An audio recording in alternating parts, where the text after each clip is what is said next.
Hello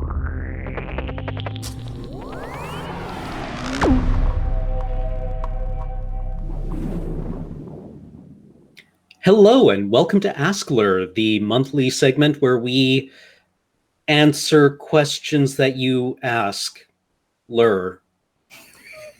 So welcome to the May edition of askLRR. I'm Cameron, and also on this month's askLRR are Beej. Hey, good. Yep. Okay, we got it. And Heather. Yeah, I didn't have to point. Oh no, I did it wrong. I had to like gesture in one direction and then wait for the video to catch up to see who I had pointed to. Oh, I see. And because I'm lefty, I went right. So, askLRR questions are submitted by people who are members on our main YouTube page over at youtube.com/LoadingReadyRun. So if you have an interest in queuing something for us to then please consider becoming a YouTube member over at our main channel. But I think we're ready to just kind of roll in. Yeah. Yeah. I feel it. All right, let's start A-ing those cues. Seth Hanazak asked, what new skill have you tried to learn during lockdown? Alternately, what new or interesting food have you cooked during lockdown? And I wanted to share that I've started baking bread. Oh, nice. That's it. Like this like fundamental elementary human skill, right? You have grown grass and you're hungry. Now what?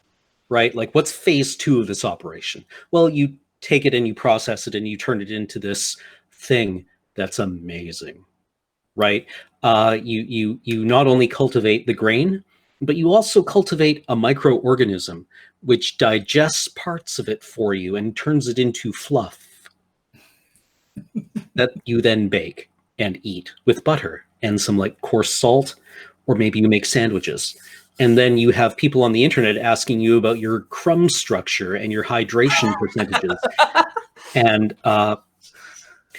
I'm like, go away, nerds. It's bread. But your Twitter's been so good with your bread posts. They really liked your video with you touching the bread and making it make all the crinkle noises. Yeah. Oh God. Yeah. When you take it out of the oven and then you have to wait, it's like you're sitting there like a dog with a treat on your nose. Well, this incredible aroma fills your home and you're like, I just want to put this entire thing into your mouth, and you're staring at it for like an hour while it cools down enough that it doesn't just deflate when you put a knife to it. But what you can do is you can squeeze it.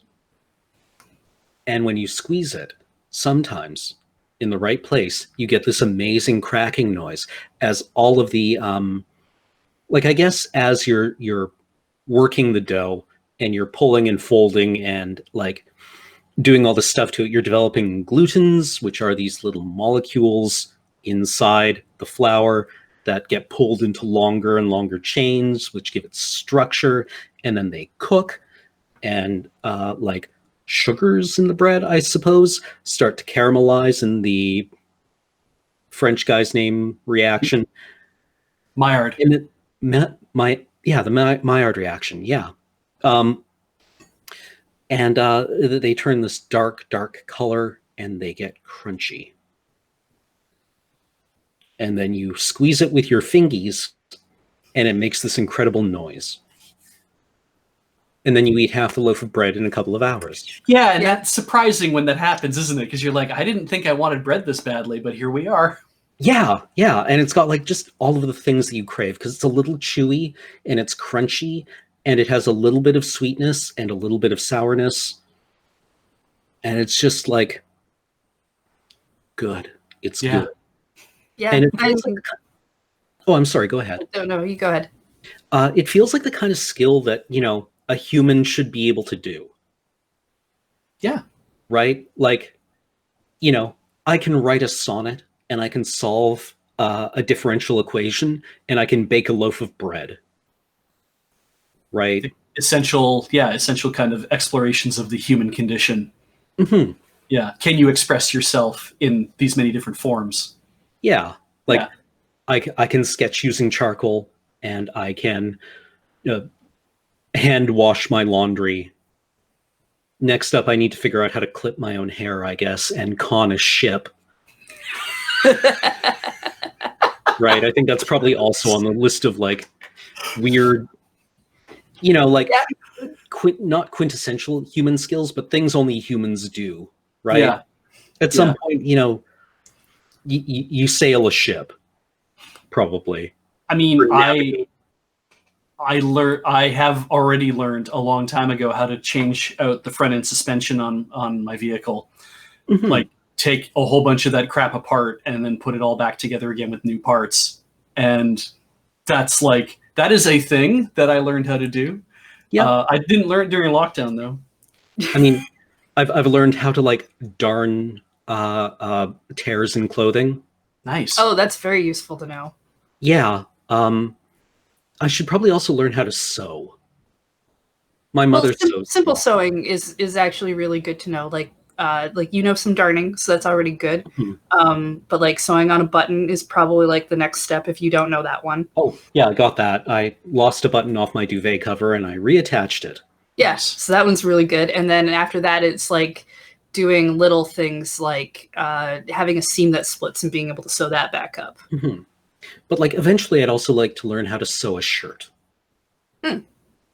Right? Like, you take your measurements and then you make a pattern and you pin it to this big cardboard thing that's on the floor that you aren't allowed to touch. Right? Yeah, after a fashion, yeah. You might want to start easy with like maybe make yourself some sweatpants. That's what they taught me how to make boxer shorts when I was in school, and I'm like, thank Christ it was that. That was our big project for the year because that was tough, and all that is two exactly the same things on either side, and then with elastic going through it, I'm like, I can't even imagine what it would be like to make a shirt like this. Well, not a shirt like that, but like a basic, more of a t-shirt style thing. Yeah, for guys it's a little bit easier because you don't have the need for darts in the same way. That's right. In high school, the one of the courses that I kept trying to take, but I was never able to get into it, was I forget what it was called, but it was the sewing course, and your big end of term project was a sweatshirt. So, I remember doing the sweatshirt. Yeah, you would see the kids all come back the next year wearing their sweatshirts. Nice. So I guess you got like a bolt of jersey cotton or something. I don't know. And probably the ribbing you need for the collar and that's the other thing, right? The things you never think about, all the weird notion stuff where it's like you need ribbing for your collar and for your wrists and also for the you don't tail. need it for the bottom if you want to do, because there are sweatshirts you can make that don't have that. Oh, sure. But that is a very standard sweatshirt look these days. And then also the anti-stretching triangle at the front of the collar. Yes. I'm trying to actually, this is good because it's giving me time to think about the new skill I've tried to learn during lockdown. And I guess the only new skill that I've really learned or that I'm trying to learn, how to make a network attached storage system. But also then that's like a thing, that's a very specific thing, and what I should do and how I should set it up. But the larger skill is just learning how to work from home in an effective manner without falling prey to a whole bunch of distractions. And the only answer I have to that is do all the stuff you want to do when you get up. So when you're done doing it, you're like, I'm done doing all the stuff that's interesting. All I have left is the boring shit to do. And I'll just do that until like 4 a.m. and then I'll go to bed. That works for you? It's a terrible That does not work for me at all. Terrible system. I mean, one of the only systems that worked for me getting anything done was well, it's due tomorrow at 9, and it's currently 3 a.m. So let's get started. Yeah. And that got me through 2 university degrees. So I guess that works. But I wonder if there's something to because we're all northern kids. Yeah. Right. Now I'm wondering if maybe there's something to like developing a skill set for just being trapped inside for 6 months of the year. why I did so much reading as a kid. I mean, I hated going outside when it was cold too. So yeah, trying to find reasons to stay inside Yeah. was nice. Like it's 30 below now, so I guess I'm not going anywhere unless I really, really mean it. Yeah. Well, because there's two sides to that. There's it's too cold outside, so people will let you stay inside. So figure out what to do indoors. But then during summer, where I lived, occasionally had some incredibly hot days, but that would also be like, it's summertime. You better go outside and play because we want you out of the house. So then I got very good at finding all the shade and trying to find places to hide that were still outside when, the sun's up at that part where you don't really get any shade. Yeah. Right. Yeah, no, important skills. Mm-hmm.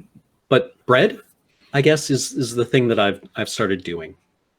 I'm curious actually too. Are you focusing solely on kneading bread, or have you tried to make like ciabatta, like no knead bread? I started with no knead bread, and it was nice, but then I wanted something I could, and with ciabatta or focaccia, you can make sandwiches, but I wanted something that had like that crunchiness on the outside and the chewiness on the interior, because the focaccia I was making was just like sponge. Yeah. Right. And I'm like, what if I wanted something that did not just go like and evaporated? Yeah. So now I've started doing sourdough, and I like the results so far. And apparently, you can get really into the weeds with it. And I watched a YouTube video, and the guy was like talking about all this terminology, and I was like, I worked in a lab, and we didn't care. We didn't say about these things. This seems, and this is coming from me, this seems pretentious. I mean, who can argue? I guess there are results. I do feel like a lot of that stuff is colored by the fact that you're putting something up on the internet, though, because that happens with a lot of creative things, right? People are like, oh, I want to do this thing that's supposed to be super simple, but every time I look something up, all it shows me is like the really overly elaborate stuff, because that's all people post. And I can imagine if I was going to post something about bread and I was like, oh, well, I know a lot and I know all these fancy terms, maybe that would actually push me to using them all to show how much I know. There's a video series that is going up recently by this guy, and I think it's called Dad, How Do I? And the Wholesome Dad, yeah, he made this video series, or he's making this video series on YouTube because it's meant to be how do I change the flapper in my toilet? Really, it's how do I deal with a toilet that's constantly running? And he made it because his dad left the family when he was very young, and so he didn't really have anybody to kind of act as that person you talk to find out that information. The dad jobs that are around the house kind of deal. And so when he had kids, he's like, I think I need to do this so that I have something for my kids to use later on, but also that other people can use it as well. And I watched his like, how do I fix a toilet that's always running? And he's like, usually it's the flapper, and let's go through what that is, and let's go through what this thing looks like and how it operates and how a toilet works. And it's only a 4-minute video from like 3 different angles, but it's like, this is really cool. Like he just kind of puts this together. Yeah. And I'm like, that's the kind of like new skill acquisition playlist I think would be really handy for people who are locked inside.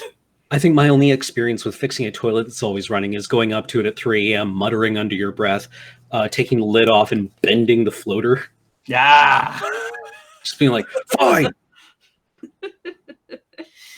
So that it sits lower and doesn't fill as much. I don't know. Yeah. But I could talk about this for a long time, so maybe it's not surprising that like people get really into the weeds. But I guess part of the factor is that sourdough bread is just flour, water, and salt. Yeah. So technique is huge. Anywho, next question? Next question. Sure. Yeah, I'm on. All right. If you all got a dark clone, who would you be most afraid of? Dark Heather, Dark Cameron, or Dark Beej? I chose this question mainly because I wanted to say that Dark Cameron, you would have nothing to be afraid of. Mainly because, like, I would just be like, wait, clone, evil clone.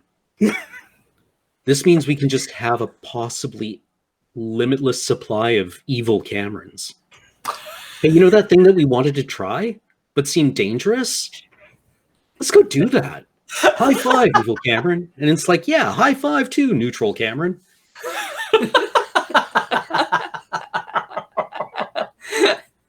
And then it just, I don't know, licks the contacts on a car battery or something. I don't know. Right, exactly. Wow, that was a quick shift right there. Yeah. My clone, evil Cameron, who is a person. It gets to go and do all these things. Nice compartmentalization, brain. Good job, Cameron Prime. All right, so that leaves Dark Beej or Dark Heather then. Well, no, you can be any three of them. I think you could pick. Would you be more afraid of? Because I'm looking at this and I'm like, I know myself quite well, and if the dark version of me is just all the dark things that are already in me, but now they're the ones that are the most manifest, it's like I know way more of that, but I also don't have I don't feel like I have the same kind of destructive tendencies, but maybe I do. I'm not sure. Like, what if your evil clone just behaved pretty much indistinguishably from you? Yeah, that'd be telling. Yeah, that would be rough, right? Yeah. Like, hey, evil Cameron, and it's like, wait, no, you're evil Cameron. I'm like, oh shit. I mean, I don't think I personally would be afraid of Dark Heather, although I do think many people probably should be afraid of a Dark Heather. I don't know, what's Dark Beej like? Well, it's... Describe to me a Dark Beej so I know if I'm afraid of it or not. I don't... That's the problem, right? Is it's like I am not in touch with my own level of darkness. As like I know I've done things where I've been like, well, I'm not proud of that, or I'm not proud of a certain style of behavior. But does dark just become like completely selfish, right? Like, is it just like, no, it's about me and me doing my own thing now, or is there more to it? Is it about like I need to make all these things be only about me, and I need to do all these things to make stuff only about me. And I'm like, I don't know. I mean, the dark version of me just might be even lazier than I already am. Yeah, exactly, right? Like, what if, what makes evil, or what makes a dark version of you? Selfish, combative, lazy.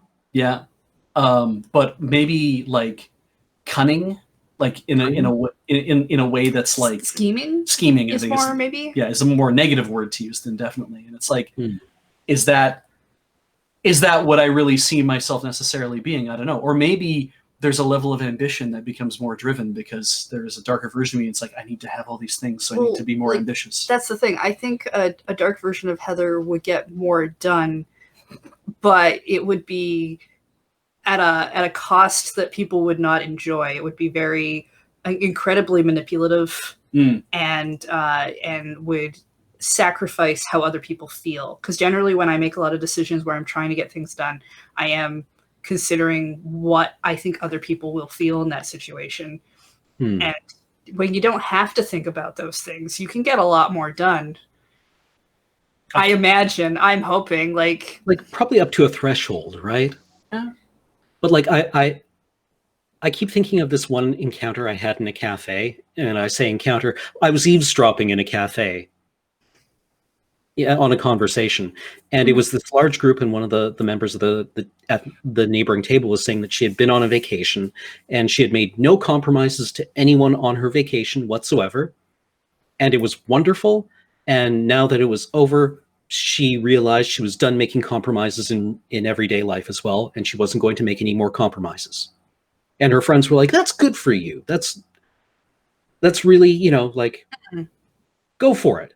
And at the end of the conversation, one of her friends was like, "Oh, by the way, could you hand me my jacket?" And she said, "No." Yeah. So no, I'm not. Get it yourself. Yeah. That's a if you're going for the hard line of like, I'm not making any compromise, I'm not doing anything for anyone else, that's where you go. But there a lot of times when people say that, they mean more of the fact that they're constantly saying yes to other people instead of thinking about themselves, and they don't generally mean no, just nothing. Yeah. Forever. Yeah, you take from them nothing. right? I guess. I don't know. Leave only footprints on their back. Yeah. But I just, you had to admire the absolute like fundamentalism with which she clung to the premise. Yeah. Hand me my jacket. It's on the, like, it was on the chair next to her, and she said no. Like, you go and be in this world. Oh God, if there was a dark version of me, it means that the dark version would be someone who's not a helper, and I'm a helper. Well, that's the other thing. Are we thinking?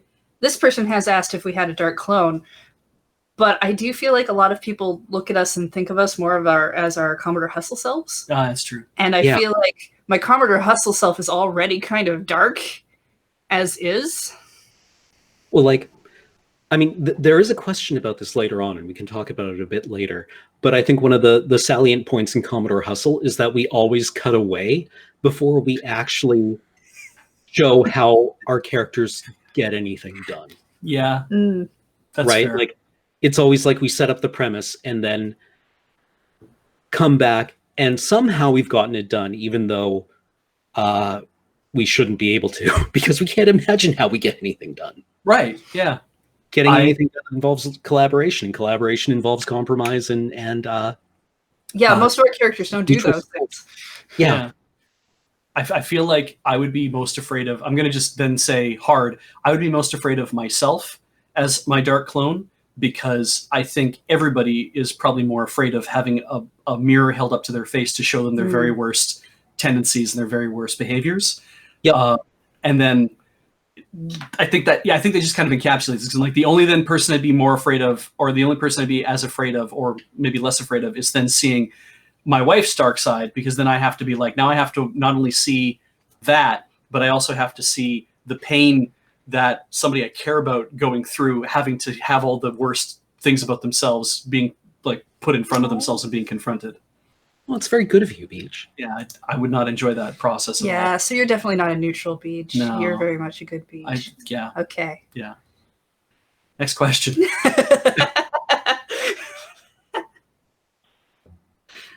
What is everyone's experience with tabletop role-playing games outside of LRR and Dice Friends?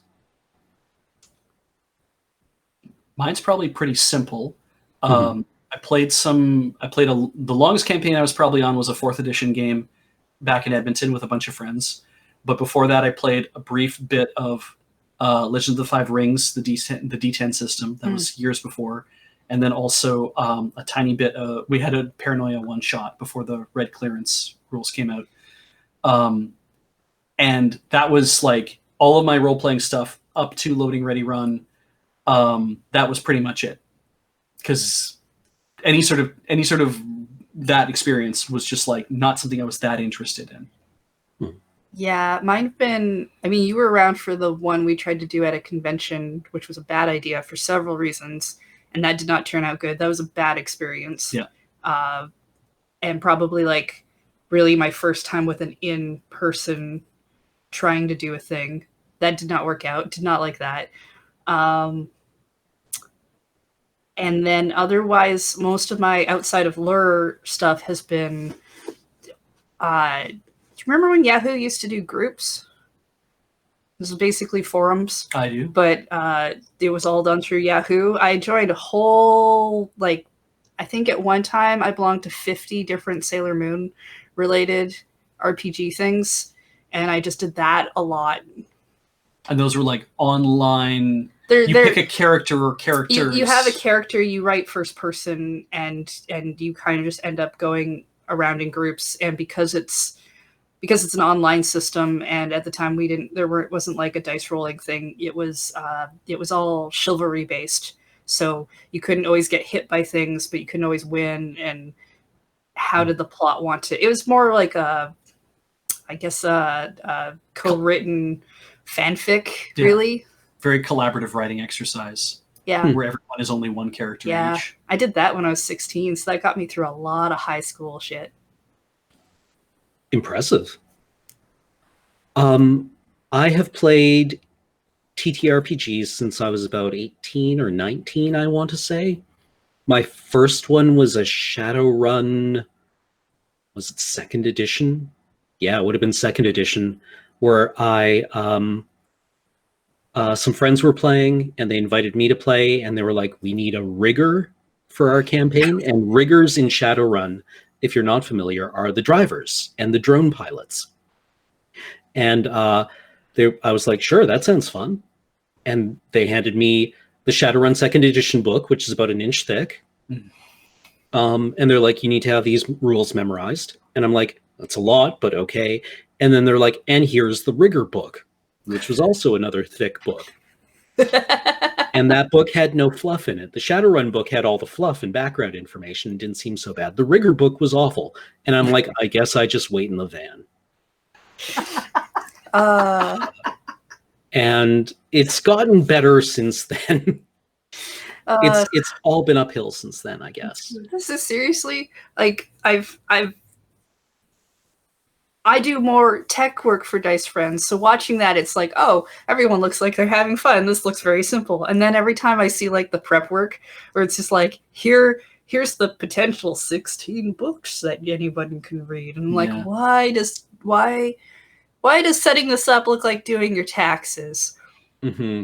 Which is why, like, the campaigns that I run are very free form, and when people ask me for my notes, I'm like, notes? Mark, I have a list of names of characters and places. Sometimes they have kind of like a map, but I don't have like plotted events, really. Because what if your characters just don't do that? Right? You kind of have to roll with it. But yeah, I don't know. I've played Shadowrun. I've played Call of Cthulhu. I have played AD&D in Dark Sun. Oh, what was it called? Was it Bloodlines? The D&D module where it had like 5 warring kingdoms, and you had like a secondary tree that you developed because everyone was a descendant of gods, and you could develop like their bloodline powers. There was a video game in the late 90s based on it. That was my first D&D experience. Call of Cthulhu. God, we played. I played some riffs because a friend of mine was like, "No, riffs can be good. I'll show you." And then he made us all juicers, and then combined it with another thing. And I was like, "This is the worst game I've ever played in my life." I also played mage. I played vampire. I played a little bit of changeling, a little bit of werewolf. Like a million different homebrews. You know, realms, lots of realms. Spending a lot of time basically like dipping your toes into a bunch of different systems or related systems. Yeah, as friends are like, hey, I want to run this game. And then you play that game. I played Aberrant, which was White Wolf's superhero game, which I thought was really cool. Exalted? Exalted? Yeah, we played a little bit of Exalted. I've got the book over there, and it's full on Animu. Yeah. It's hard Animu. I did not know.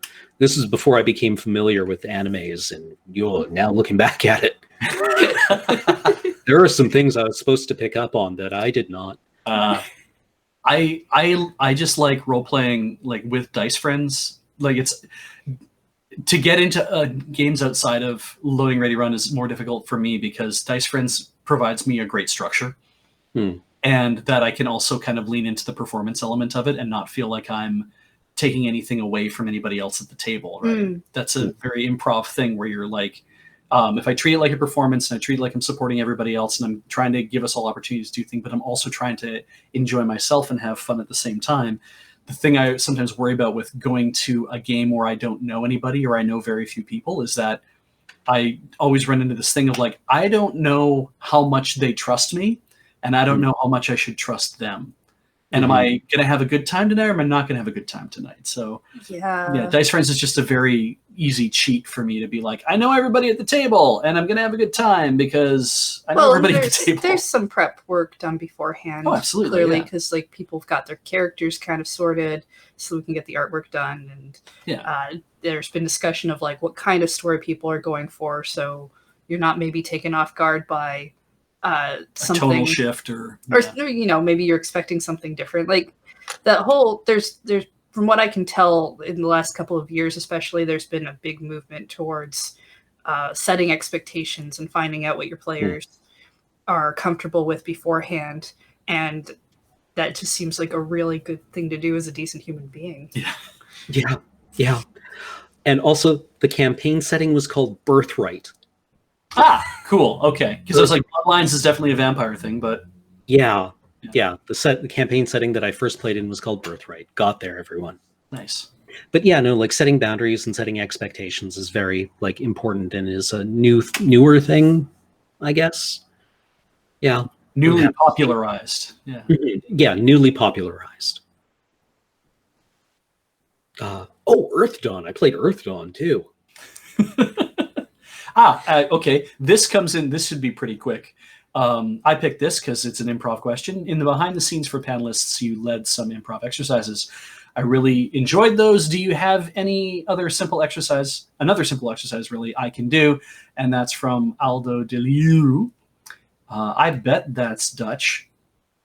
One of the simplest things you can do as an improv exercise, if you're just trying to wake up your brain, is to take things that you find in your room or hanging around or whatever, and then give them the wrong name. And that's not to say this is George. You don't do that stuff like that. You basically say this is a banana, right? Or you pick up something else and it's like this is an automobile. And don't give objects human names unless you're looking for some sort of attachment there. Yeah, if you want to look after them for the rest of their lives, then give them a human name. But that's why we don't give pets human names. So just the jump from Cameron was worth it. So that the exercise is to do that. And what you're going to find as you do an exercise like that is you're like, okay, so hey, I've got it. This is a banana. This is a kumquat. This is a cucumber. This is an apple. You see how I'm actually not really doing the exercise properly, because what I'm doing is I've decided my brain has locked into a list of things in one category. And that's fine when you're starting out. If you just start doing things, you start really looking at a thing, and you have to look at it. You can't just like hold a thing up and then not look at it. You have to look at it and know what it is and say the wrong thing.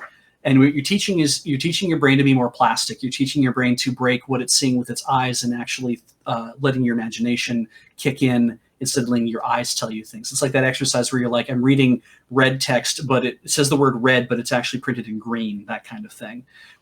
Right. What does this say? Now, what is the color of every line? And good luck. And so doing it where you're doing a whole list of things is fine, but you should realize that you're doing that and then start to break yourself of that habit. And that's the real answer, when you can start picking things up and start pulling stuff out of your head and making it specific, like be like, this is the lineup of the 1976 Boston Bruins, like that kind of thing. When you start getting very into the weeds, you'll start to notice that you can separate from things a lot easier. And then weird parts of your brain will start to make new connections. And is that hard science? I don't know if it is, but it feels like that's what's happening, is you're starting to make new relationships between things. And that's what helps you get better at quick draw stuff for improv. That will help at the gaming table as well.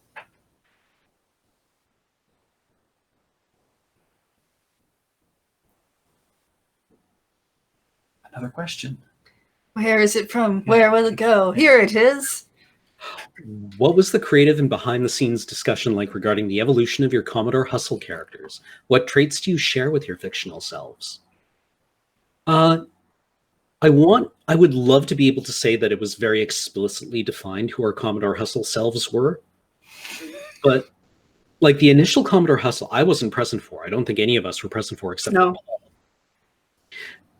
And I realized Paul isn't in this conversation, but if he wanted to offer some insight, I would say that, like, at least for me, my Commodore Hustle character was, I say it's like our Seinfeld selves, right? Like those dark clones of ourselves that kind of give into impulse, whereas most of us say no to impulse because we don't do things to entertain other people. Like, we're not going through our lives making decisions about what is most entertaining for a viewer. Yeah. Right. Whereas that makes for kind of interesting viewing. And if your character is a television show character. Yeah, and you have that thing of like, you don't actually ever get to see me work. You get to see me fall ass backward into success. Somehow this continues. I continue to have money and food and a place to live, despite the fact that there's no reason why I should. Mm-hmm. Yeah, I somehow continue to have friends in Commodore Hustle. Yeah, right? None of us would be friends, I think, if we acted that way in a real life to each other. Yeah. I feel like we would hit breaking points really fast and just be angry at each other constantly.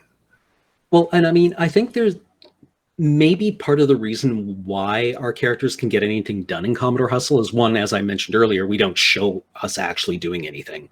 But two, that just seems to be normal behavior for us. Yeah.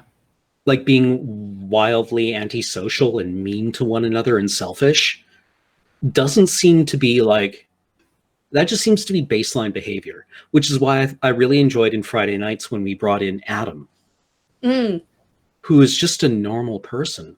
Yeah. In that series, right? He looks at us and doesn't know why he's trying to be our friends, but it seems to be out of some kind of charity, right? Or curiosity. Well, I also feel like he's a bit like the viewer as well, because like he laughs at things that normally, like just outright when he sees the funny thing happen, his character laughs at it, and it's like that's permission for the viewer to also laugh at it in some sense.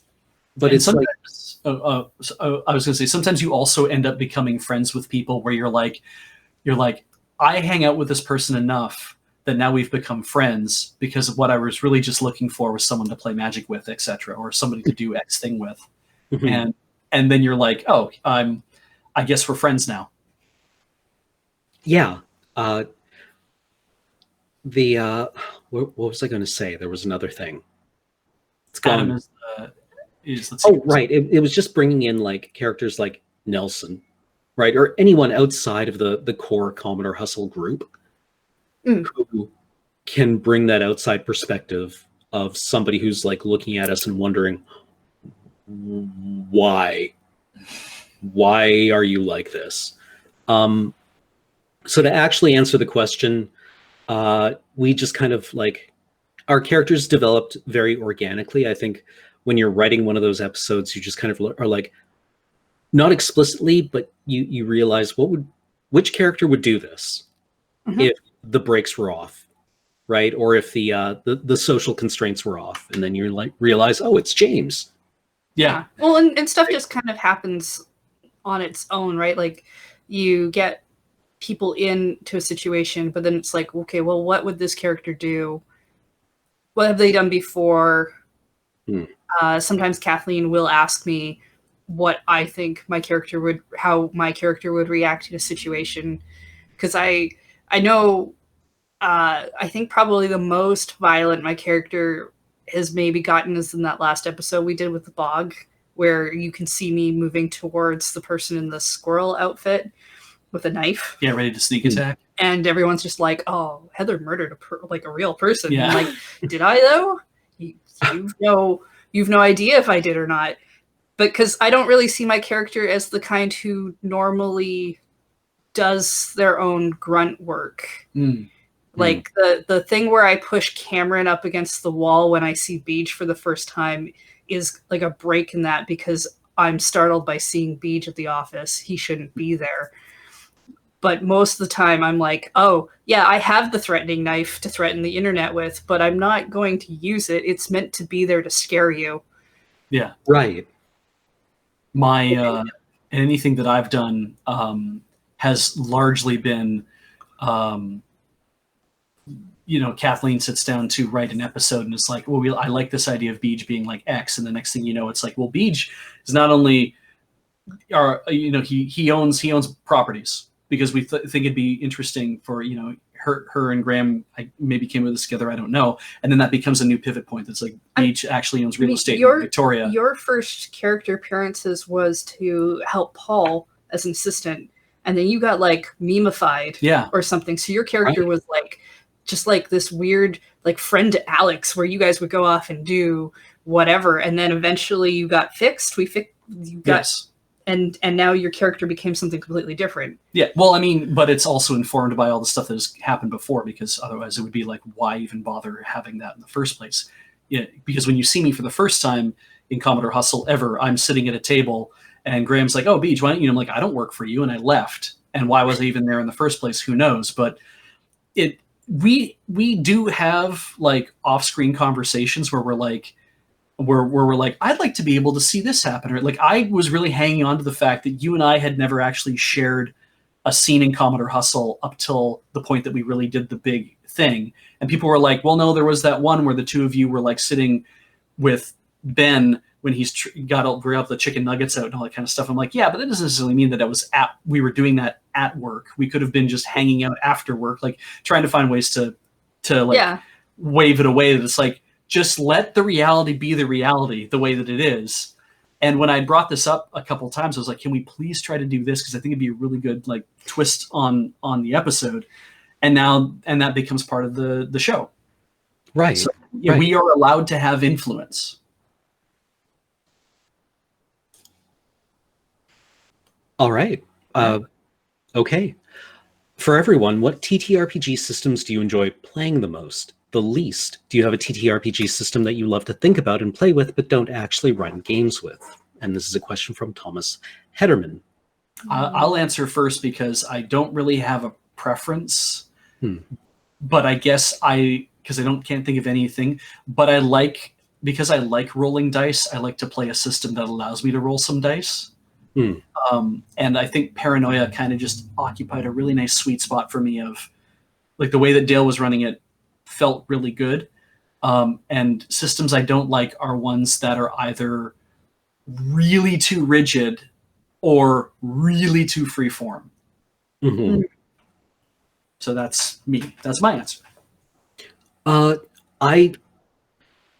mean, I enjoy systems. Okay, I like systems that allow for gradients of success, I suppose. I liked Shadowrun because, you would roll a handful of dice and then count your successes. And more successes were good, but like if you just got one success, that was still like you accomplished the task. But you could also have degrees of failure, so there was a gradient. And D&D doesn't really do that unless you splice some other rules onto it, but it can. It can. But the setting that I really want to work with, that I haven't been able to work with yet, is Eclipse Phase. Which is, if you're not familiar with it, Eclipse Phase is a post-apocalyptic transhuman science fiction setting set in the solar system after humanity wins an apocalyptic war against artificial intelligence that leaves Earth an uninhabitable nuclear wasteland overrun with like nanotechnology, essentially. And there are just like these scattered human settlements throughout the solar system, and there's like a authoritarian array of governments around Jupiter, and there's a lunar colony, and there's colonies around Neptune, and then there's just other like scattered crap elsewhere of like a couple hundred people living in a tin can. And it's great because it's about fighting extinction as a concept. There are aliens out there. We've made first contact with an alien civilization, and they're weird. Like they're alien. They're fundamentally alien. And the AIs left. We didn't kill them. They're just gone. They were like, what if we just leave? What if we just leave? And they leave. And I thought it was a very interesting setting with a lot of potential in it, and I've just never gotten around to running it. But I would really like to, because like when the Titans, the defense AIs left, they left through gateways that they left behind. Oh, wow. Okay. It's not like they took off in rocket ships. They went through these dimensional gateways, and they're still around. And now humans are exploring through them. Neat. So there's all kinds of different things you can do with it. I haven't played a ton of different stuff. I've mostly just seen other people play it, but I do I think the stuff I would like the most is probably stuff that seems a little less complicated. Hmm.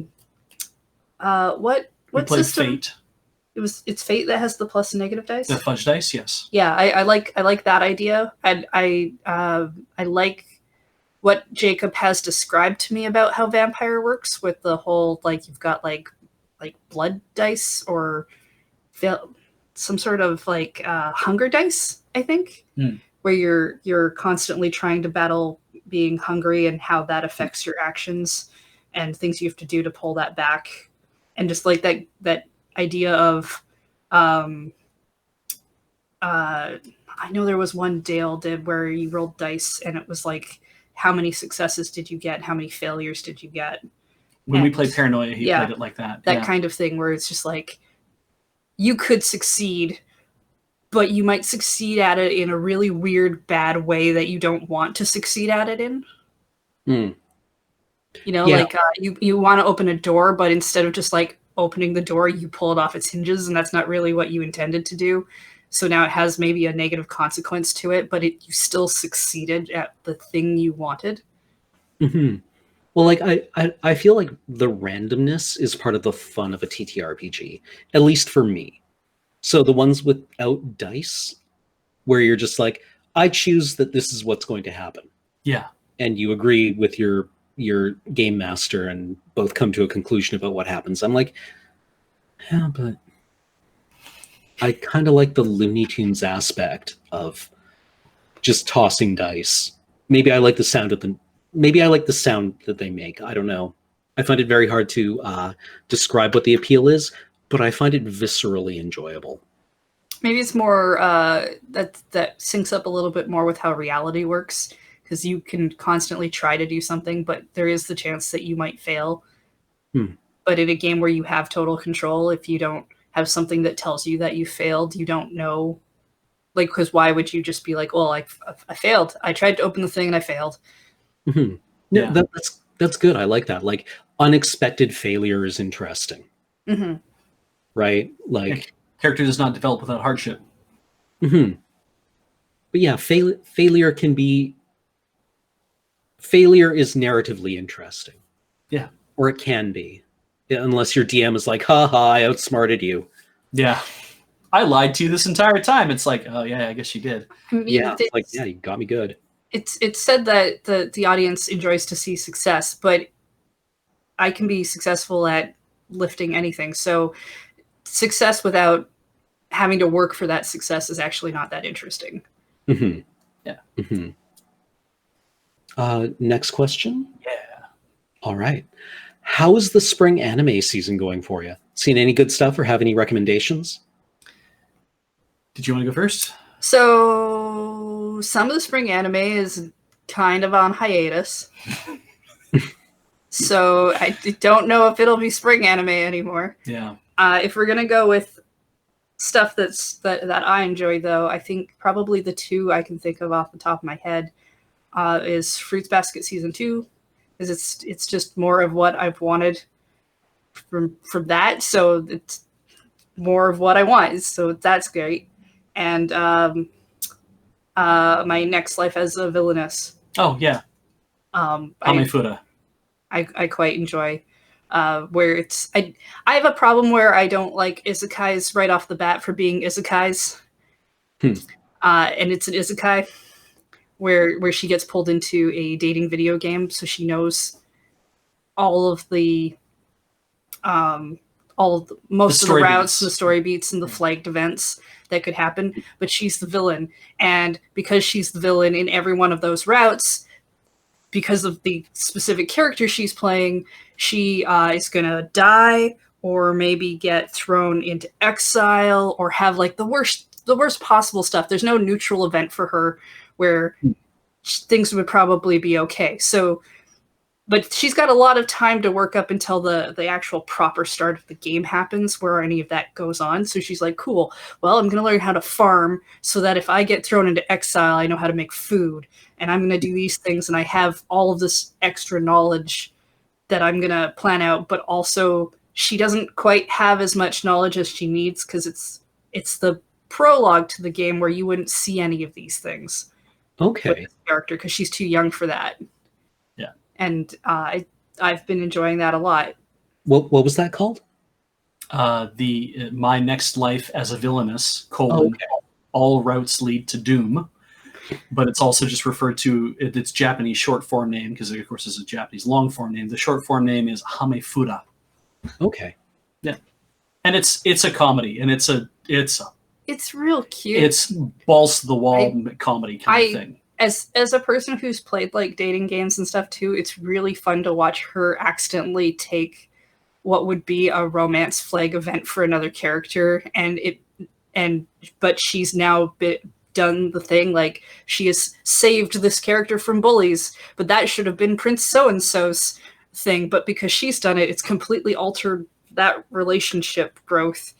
And she's proud of that because she's like, yes, now the main character won't fall in love with that character, so I definitely won't get stabbed with a sword.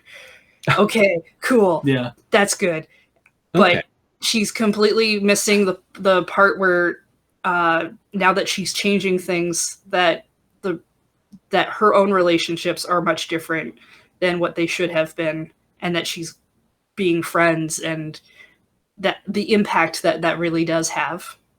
Like, she's probably 100% safe if she just kept being nice and kept going. But here we are, yeah. The spring anime season's been going fine for me. I have seen a lot of good stuff. I'm watching a lot of stuff this season, and you can find out more about it the next time I do the anime season roundup for, I guess it would be spring. It'll be the spring roundup. Yeah, you did the winter one recently? And it'll come at the end of it'll come in June, at the end of June, whenever it's supposed to come. Yeah. So we used to do a podcast called Anno Annie, and I know a number of people know that. And then we stopped doing that. But every now and then, Beej does do a bonus stream over on twitch.tv/LoadingReadyRun, and then you can find the VODs for those over at youtube.com/LoadingReadyLive. Yeah, and it's just me doing my own opinions. My recommendation, if you're looking for something good to watch, is the new She-Ra series that's on Netflix. It's 52 episodes long, and it's a fucking banger. And I don't care if it's not Japanese animation, because I don't care if it has to be or if it isn't or whatever. It was real good. If you're going to go into the comment section of this video and argue about what is anime and what is not anime, I'm going to ignore all of you. Yeah. Yeah. Also, don't put any spoilers down, because I think it's a really good show, and people should be able to watch it without encountering spoilers. So, Next question. I think this is our last one, actually. What was it like starring in your first sketches in Loading Ready Run? From Samurai Tiger 19. And my first sketch was an ENN sketch where I was playing somebody who was discussing a Nier game, I think. Okay. And I remember that, Graham was just a very good director, right? He was very clear about what kind of performance he wanted out of me, and how to deliver it, and told me how to retake lines and what kind of emotional stuff to put in, but it was fairly straightforward because I was just giving an interview.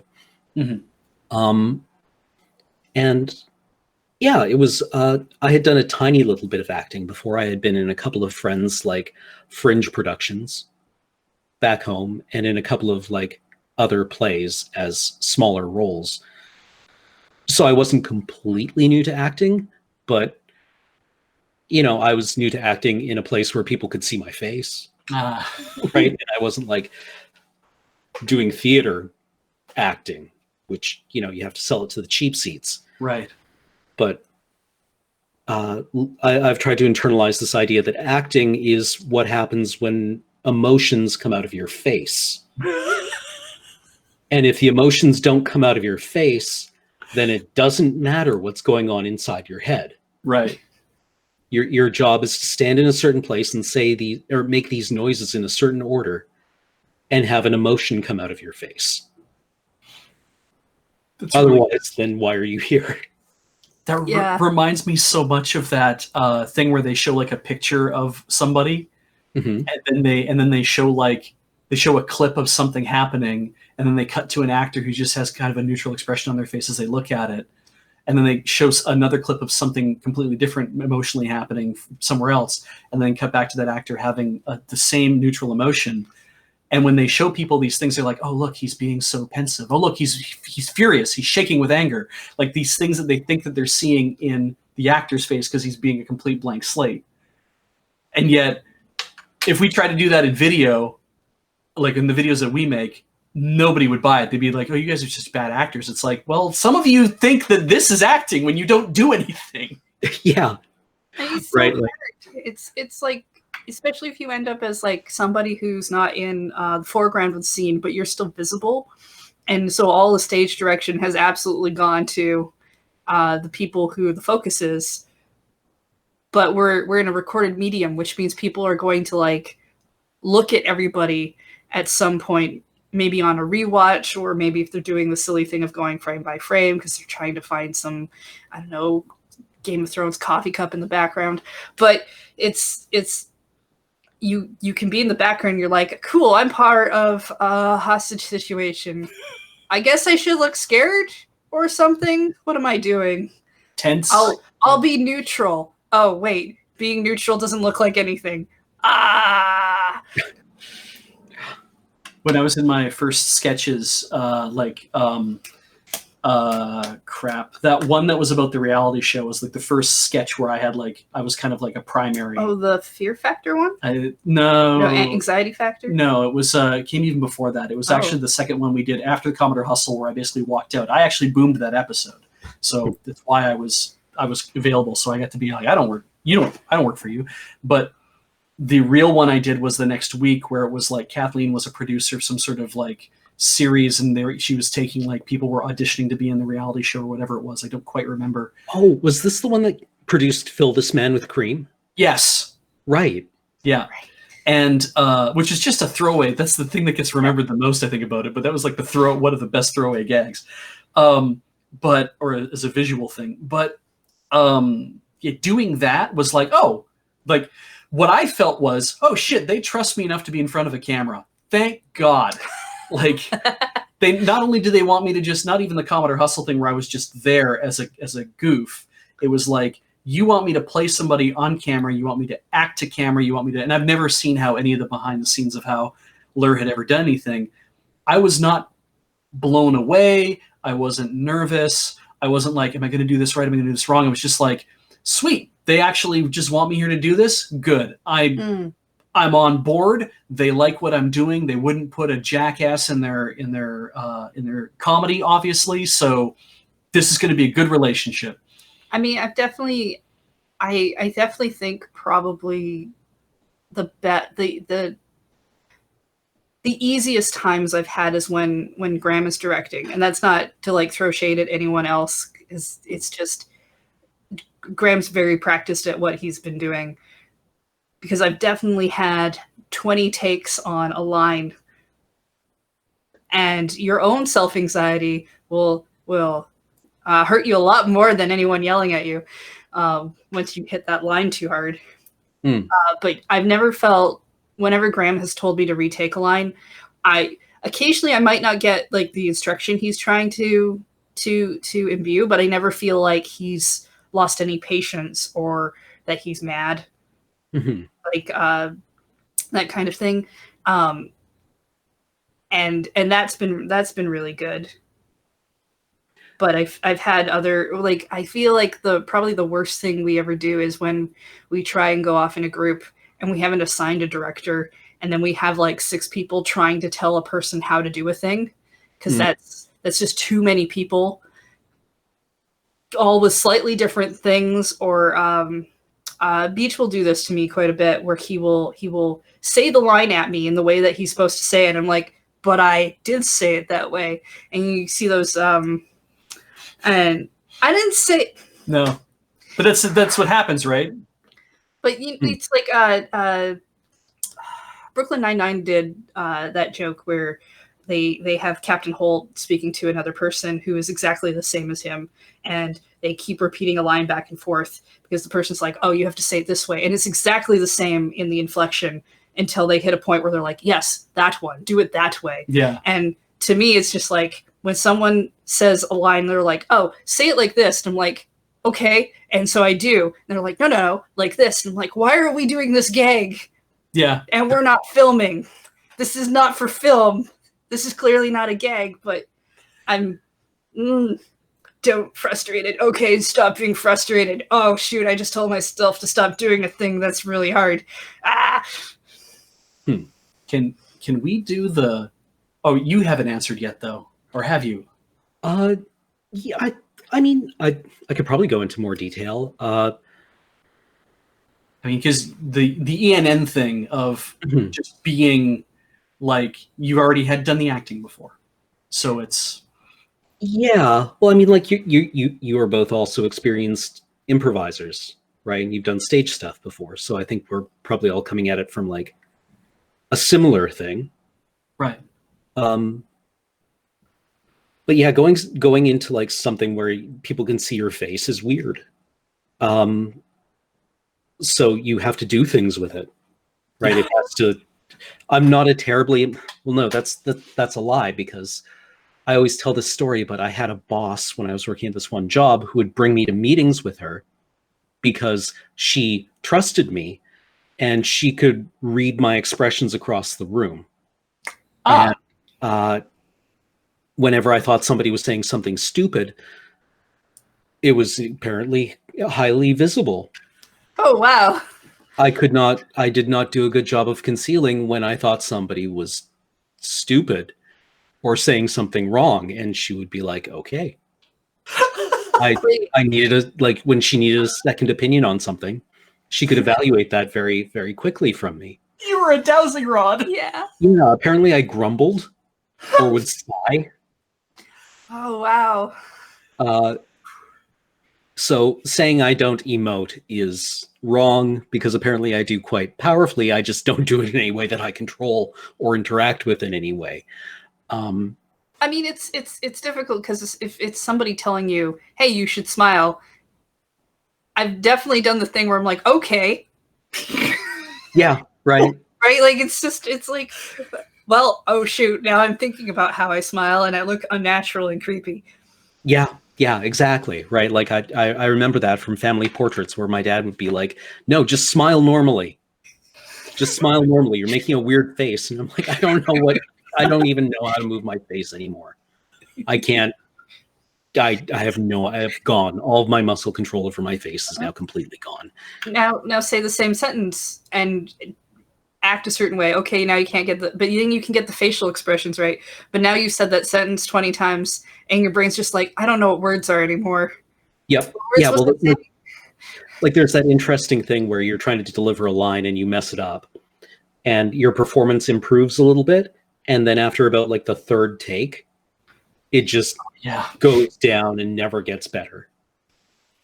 Right? As you like forget the line. You've been repeating it out loud for like the last 15 minutes.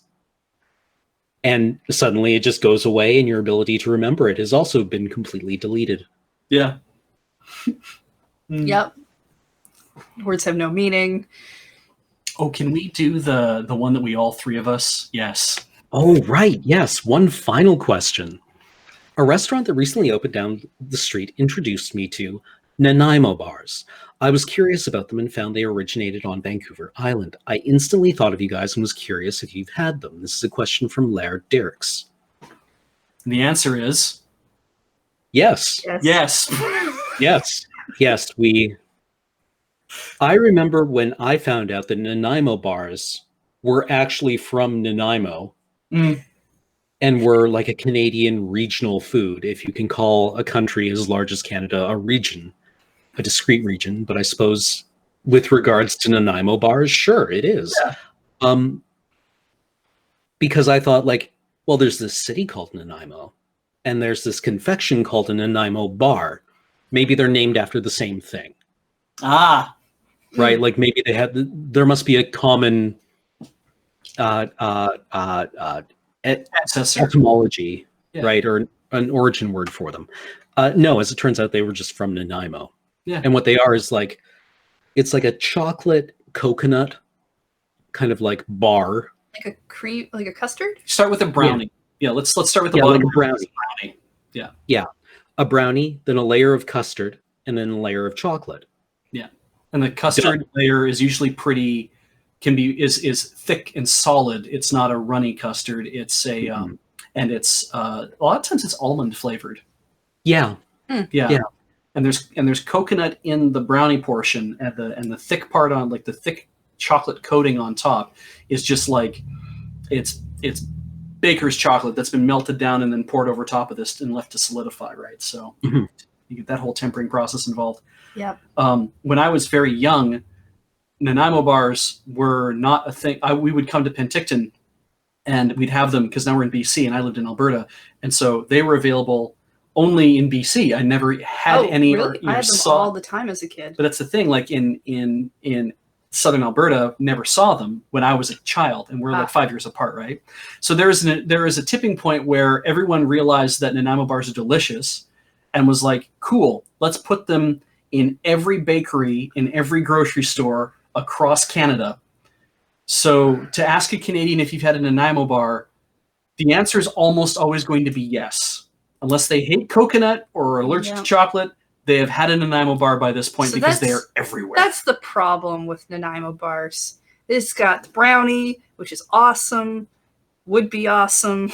It's got chocolate. And as a kid, it's like all the things I want, but it's ruined by coconut. Very tasteable coconut. And it's annoying. I don't like coconut, if that's not clear. So we don't have Nanaimo bars in our house. That's never stopped you from buying them. Do not dare you place our snack situation upon me. That's fair. You are a perfectly capable adult with currency. You can go out into the world and buy your own candy. Thank you very much. They're so damn unhealthy. Like, yes, that is why you should not blame it upon me. All right. I apologize. You should.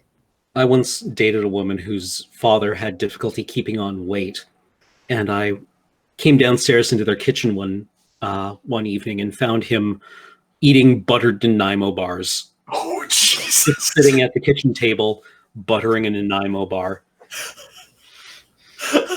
It's like you walked downstairs and saw him polishing a gun. Yeah. It's like, I'm using this to try to kill myself, but not really. Yeah. But it's like the doctor said I need to try to eat more calories, so. Oh my God. Neat. Great. Yeah. I guess that's the podcast. Well, thank you very much for joining us on the May edition of askLRR, where we A your cues.